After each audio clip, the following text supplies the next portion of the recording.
of you know Cindy Trim, a Bermudian. You see, I made the decision. Nobody put a gun to my head. I made the decision to be single and to serve God for the rest of my life. And the other day, I changed my mind. I made the decision that I want to be married, and I want to be married to a Nigerian man. Make sure he's rich. I don't care if he's ugly. I don't care if he's fat. I don't care if he's short. Make sure that he's rich. People are marrying because of love. I'm marrying because of money.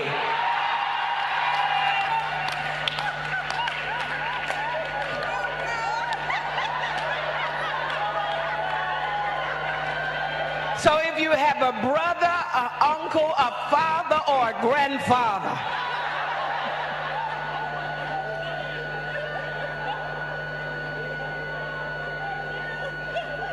I'm too old to talk about wanting somebody that's handsome. Are you with me? To me, that's frivolous. That's frivolous. I want someone that loves God. He don't have to preach. And he don't have to pray. I could do all the praying, baby. Give me your credit card and give me some money. All jokes aside, I love Nigerians though.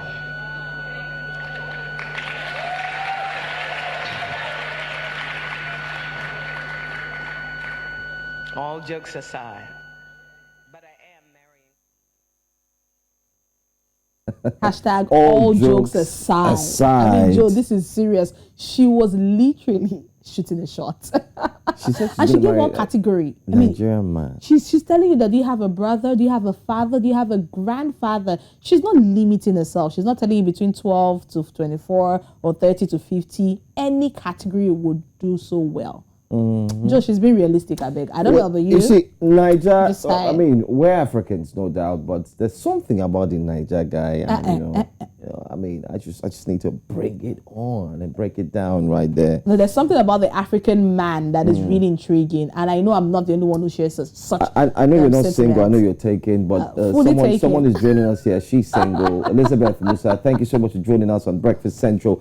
Lizzie, tell me you're going to go for your Niger man any day, anytime. African man. Right? Certainly, my Nigerian man all the way. I like how she really owned what she was saying there. Like, no jokes aside, she's all for a rich man at this age. And this reminds me of a conversation I was having with somebody, or some of you the other day, and I was talking about at some age, you're actually looking out for more stability. Like, you're looking out for probably someone who is rich, not necessarily. Wait, hold on. Yeah, someone who has the money. So choose one, Elizabeth. Rich or love?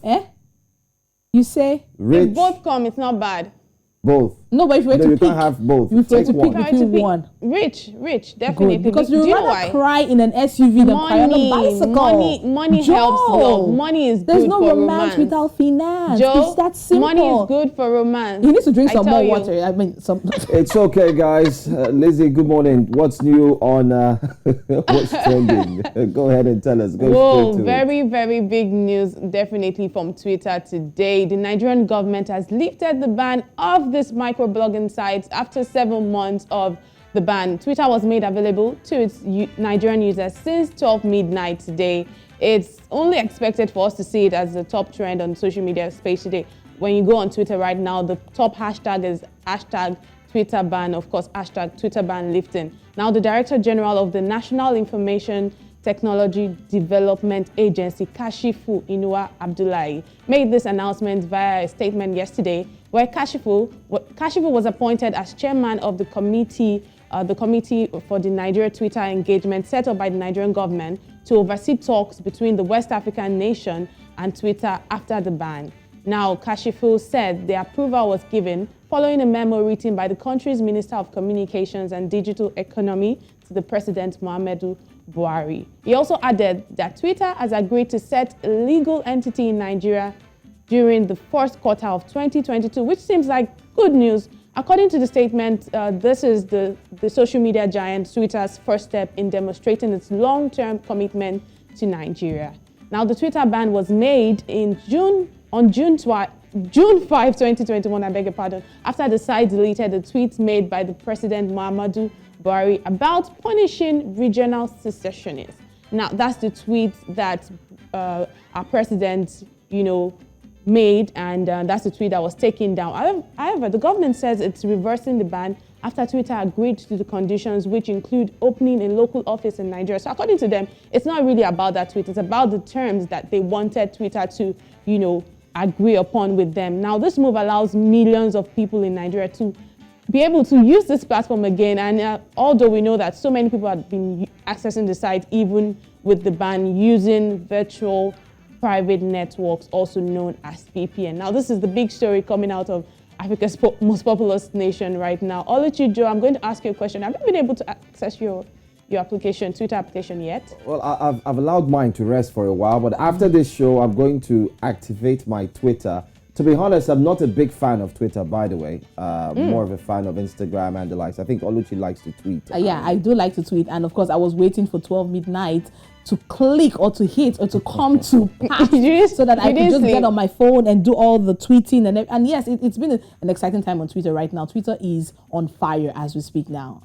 So, Oluchi, are you telling me you didn't sleep because of this? I set an alarm. Of course, I wake up around 3 a.m., but I set an alarm to like 11:55 to ensure that 12 midnight, I'm opening my phone, I'm like, yes. And it's been a very wonderful time since midnight. But Lizzie, really, I'm looking at it from an economic point of view. For the 222 days that Twitter was banned in Nigeria, do you know we lost over 546 billion naira. Now, for every hour that Twitter was banned in Nigeria, we lost $250,000. So that's a lot of money that could have been put to good use. Definitely, but according to them, this money wouldn't have been taxed because one of the reasons is because of taxes. That's right. That's right. You're very correct. But let's check out some of the tweets that people have put out ever since this ban was lifted. Now, that particular tweet is from the policy arm of Twitter, which says that we are pleased that Twitter has been restored for everyone in Nigeria. Our mission in Nigeria and around the world is to serve the public conversation. We are deeply committed to Nigeria, where Twitter is used by people for commerce, just like you said, Oluchi, cultural engagement and civic participation. That one is from policy. That one is from EIE Nigeria. EIE says 214 days. That was a mistake from them. After the Twitter ban, the Nigerian government will be back on Twitter. Despite the ban, many Nigerians still had access to the site using VPN. What did Nigeria gain from the ban? That's a very big question there. And that one is from Now of Lagos. Now says, Nigerians moving back to Twitter for Nigeria after spending 3 months in Twitter for diaspora, #Twitter ban. And we have that meme there. That one is from Lawyer Awon Hoodlums. It says, when we are done with the president, let's talk about the telecommunication companies that obeyed an illegal order from the federal government. Those guys prioritize their business interest over the fundamental rights of millions of Nigerians. Keep it on. #. That's how people are commenting. That's what people are saying at the moment. So many posts. People are asking, so what was the purpose of the ban at the end of the day? What did the ban achieve? What now that we're back on, what's the way forward? Was it really about the fact that they wanted to have more expression? They wanted to have like more expression and other agreements with Twitter, or was it really about that tweet that was put down? So those are the big questions people are asking right now. But they made a lot of progress, Elizabeth, and to all our viewers as well. So Twitter will now start remitting taxes to the federal government. So that means if you have a business and advertising platform on Twitter, you would also pay taxes to the federal government. In addition to, even if you have a business, the fact that you have an account with Twitter, you will be paying taxes because there's a way they will create it, and it will be taken from your internet charges or whatever it is. But anybody who is on that platform will be taxed as well. Taxing. Now let's go still in Nigeria, where on Sunday, Tochi Okechukwu, who is a former Big Brother Nigeria lockdown housemate, shared the video of his proposal to his girlfriend, where he went on one knee and popped the question. In this video, his girlfriend Chioma, who is also a dancer, was visibly overwhelmed by Tochi's proposal after he slit the ring on her fourth finger. The star went on to spray his wife by, with Naira note. But now there's a ton of events. But first of all, let's watch this video.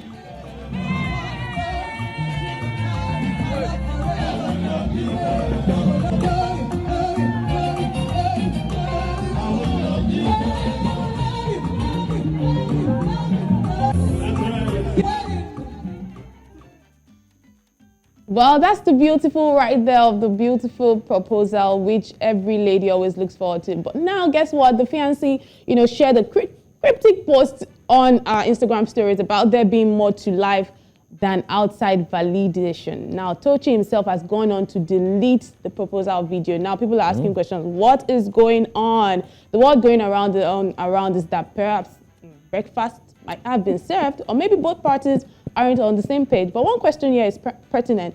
Are there rules that guide public proposals? Do you need to have had some conversations indoors before coming out to, propose to your girlfriend, to avoid stories that touch? Oluchi? Yeah, I mean, some people don't like public proposals. I know a few friends of mine that have told me in confidence that they will tell their partners whenever they have one not to do public proposal because it puts them under unnecessary pressure. What if they're really not ready to accept that proposal, but they're pressured to say yes by people who are there with their phones? Say yes, say yes, say yes. True. Just like we saw in that video right there, yeah. Joe wanted to say something. I'm not going to give my thoughts yet. Maybe after you go through the tweets. I'm sure you have tweets on the... On that note, let's check out some of the reactions that have trailed this. Now, that one is from Funfere Koroye. She says, men just like to embarrass themselves steadily. We honestly need to do better. That public proposal was not necessary at all. Ask her in private and then do a low-key party afterwards if she says yes. That's how Funfere feels. Now, that one is from Call Me Omo. Call Me Omo says she dodged a bullet. She stated this on her live, that she's a private person. Why would you do a public proposal for her? Clearly, he wanted clout. That's how she feels. Now, that one's from Lord's Apparel. Law says, have some marriage conversations with your partner before proposing to them. Be sure they are ready to avoid this kind of embarrassment. Interesting. Now, that one's from Daddy Freeze. Very quite interesting. Daddy Freeze says it was served brunch. Well, that's how people are reacting to this right now. Yeah, I agree with those tweets, Oluchi. I agree with those tweets, Elizabeth. I mean, it's a serious thing. So you could have these conversations indoors, but like you mentioned, he is a celebrity by standard or status for the fact that he just came out of a Big Brother house. So the only thing you could do is just to prove that, you know what, everything you do must be on social media. Social media, it's good, but it's causing more havoc at times. But Joe, what are you saying about people who like to give you surprises? Are you saying surprises? Exactly. Some ladies like surprises like this, Yeah. Some ladies also like this. I'm not saying it should be discouraged, but what I'm saying is at least there should have been a conversation. To know the readiness of your partner, yes? Yeah, at least. All right. Thank you so much, Lizzie, for always bringing us the latest on social media when it comes to trends. It's always my pleasure.